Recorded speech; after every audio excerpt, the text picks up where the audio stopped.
குருசாஸ்தா ஜோதிட நிலைய நண்பர்களுக்கும் மற்றும் மாணவர்களுக்கும் ஜோதிட ஆராய்ச்சியாளர்களுக்கும் என்னுடைய இனிய மாலை வணக்கம்.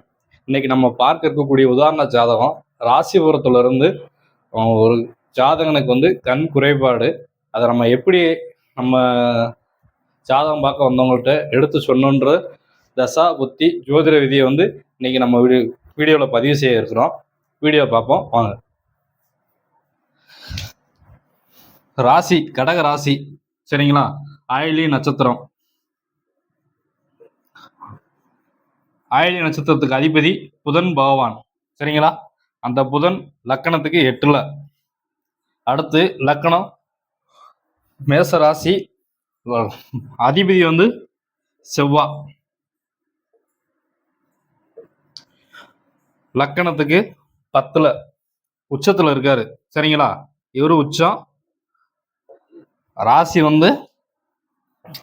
லக்கணத்துக்கு 4ல சந்திரன் ஆட்சியா இருக்கு.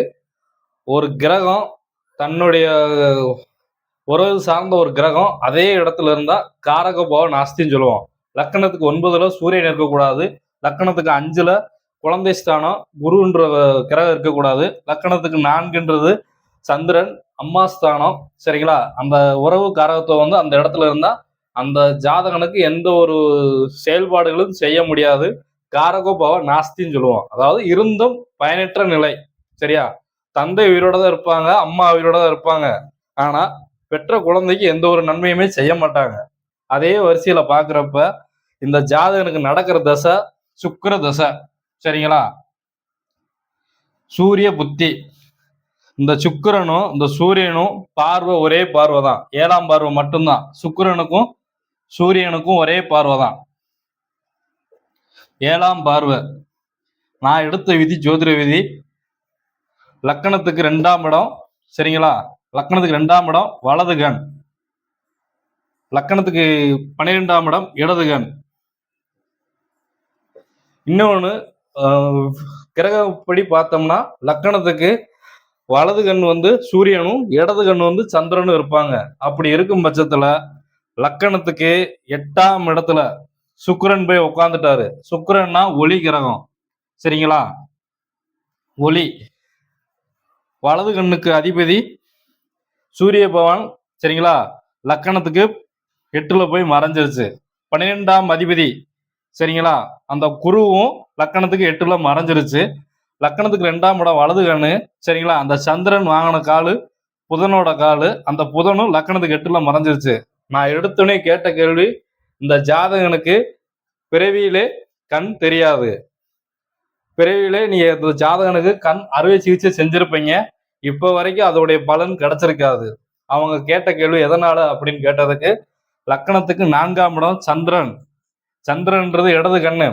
அந்த இடது கண் வாகன நட்சத்திரம் புதனுடைய நட்சத்திரம். புதன் கேட்டையில நிக்குது, சரிங்களா? கண்டாந்திர நட்சத்திரத்துல.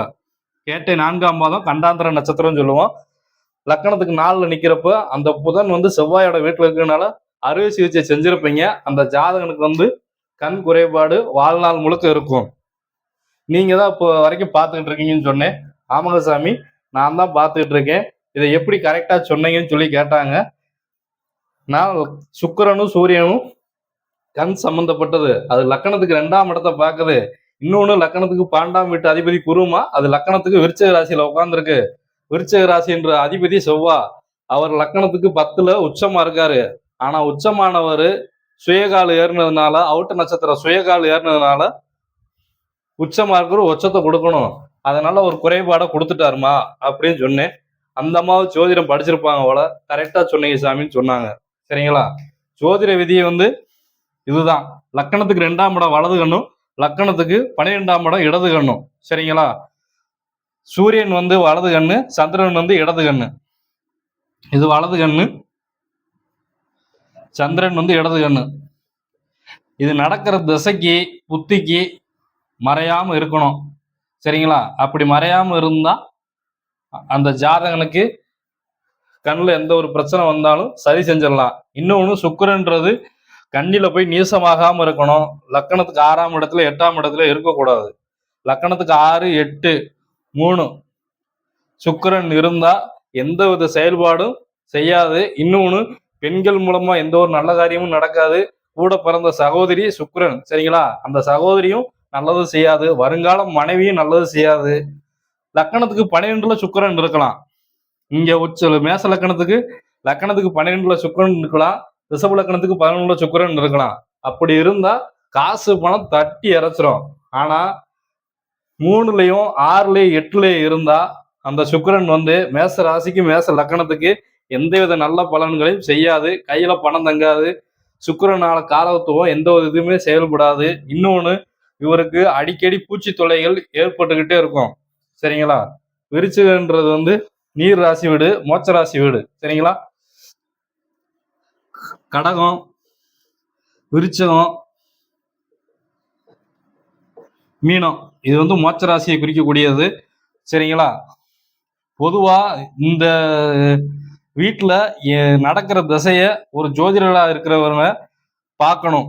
இந்த வீட்டுல எந்த கிரகம் இருக்கா, அப்படி கிரகம் இருந்தா அதோடைய தசாவோ அதோடைய புத்தியை நடக்குதான்னு செக் பண்ணிக்கிறணும். ஒரு ஜாதகத்தை வாங்கினோடையுமே கடக ராசிலையும் விருச்சிக ராசிலையும் மீன ராசிலையும் தசை நடக்குதான்னு செக் பண்ணிக்கிறணும். செக் பண்ணிட்டு அதுக்கடுத்து அந்த தசா நாதனுக்கு 6-8-12ல வாங்கிய நட்சத்திர அதிபதி மறையுதான்னு பார்த்துக்கிறணும். அப்படி பார்த்துட்டு தான் அடுத்து நமக்கு வரக்கூடிய ஜாதகம் பார்க்க வரக்கூடிய வாடிக்கையாளர்களுக்கு பலன் சொல்லணும்.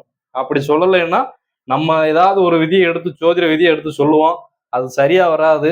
1க்கு 2ஆ போய் கடைசியில நீங்களும் வாடிக்கையாளரும் வாக்குவாதத்துல ஈடுபடணும். உங்களுக்கு சரியா பார்க்க தெரியல. ஒரு சில பேர் ஆமா ஆமான்னு சொல்லிட்டு கொடுக்குற ரூபாயை கொடுத்துட்டு இடத்த காலி பண்ணிடுவான். ஆனா ஒரு சில பேர் அப்படி இல்லை. இப்ப இருக்கக்கூடிய நவீன காலகட்டத்துல எல்லாருமே கிட்டத்தட்ட ஓரளவு ஜோதிடர் தான். கிரகங்களை பத்தி தெரியும், நடக்கிற தசாவை பத்தியும் தெரியும், நடக்கிற புத்தியை பத்தியும் தெரியும். அந்தரமும் சூட்சமும் வந்து ஜோதிட மாணவர்கள், ஆராய்ச்சி மாணவர்கள் மட்டும்தான் தெரியும். இப்பயும் ஒரு சில ஜோதிடர்கள்லாம் அந்தரம் சூட்சமம் என்னன்னுலாம் தெரியாது, சரிங்களா? அதை நான் போக போக உங்களுக்கு நான் ஃப்ளோல நம்ம இதுல பயணிச்சுக்கிட்டே வாங்க, உங்களுக்கு கண்டிப்பா நான் சொல்லித்தரேன், சரிங்களா? மீண்டும் நாளைக்கு வந்து ஒரு உதாரண ஜாதகத்துடன் வர்றேன். நன்றி, வணக்கம்.